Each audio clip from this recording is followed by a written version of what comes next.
L'eau, je la cache sous mes pieds, pas dans une bassine. Dans un village près de Bamako, un vieux jardinier fait pousser ses légumes sans jamais utiliser un arrosoir. Magie? Non. Agroécologie à la sauce Moussa.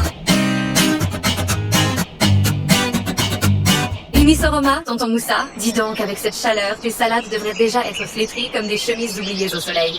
Bah, Aminata. Ah non, mes salades, elles sont bien à l'ombre, sous une couette de paille. Si je les arrose trop, elles vont croire que c'est la saison des pluies et me sortir des racines de baobab. Tu n'arroses pas? Mais il n'a pas plu depuis 2 semaines. Je l'ai toujours dit, le secret, c'est pas l'arrosoir, c'est le sol. Un sol bien nourri, bien couvert, c'est comme une gourde en terre cuite. Il garde l'eau au frais. Toi, tu veux mettre de l'eau en haut? Moi, je la garde en bas.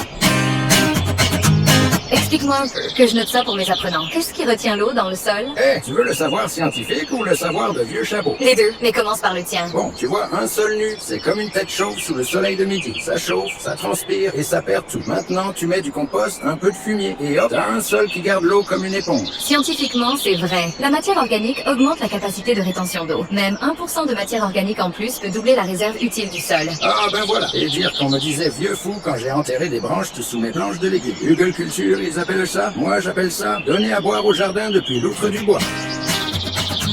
Et ce maïs planté au milieu des aubergines, c'est encore une de tes inventions? Non, c'est la culture en étage. Le maïs fait de l'ombre. Les aubergines en dessous sustent la fraîcheur. Et personne ne rate. C'est pas comme les réunions du comité villageois. Et tes haies autour du jardin? Les haies vivent d'aine, elles protègent du vent, elles ralentissent l'évaporation et elles nourrissent aussi les chèvres de Seydou quand elles passent pas par-dessus, bien sûr. Tu sais que certaines espèces d'arbres, comme le moringa ou le jujubier, ont des racines qui vont très profond, jusqu'à la nappe phréatique. Elles font remonter l'humidité pour les autres plantes. Eh ben, c'est pour ça que je les garde. Ce sont mes puits vivants. Et moi, je fais la sieste dessous. Quand l'arbre respire, moi aussi.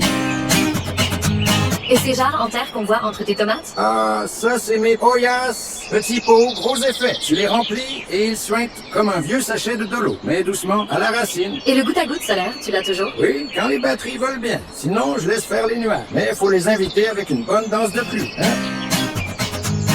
Donc ton jardin, il fonctionne sans arrosage quotidien? Exact. Avec paillage, compost, bois, arbres, haies, oyas. J'ai plus besoin de jouer aux pompiers du matin. Et pendant que les autres transportent des seaux, moi je cueille mes gombos. Je vais l'écrire noir sur blanc. Moussa dit de ne jamais arroser son jardin, mais de faire en sorte que le sol arrose tout seul. Voilà. Et n'oublie pas, si ton sol a faim, ton arrosoir a soif. Mais si ton sol est plein de vie, même la pluie s'y invite avec plaisir.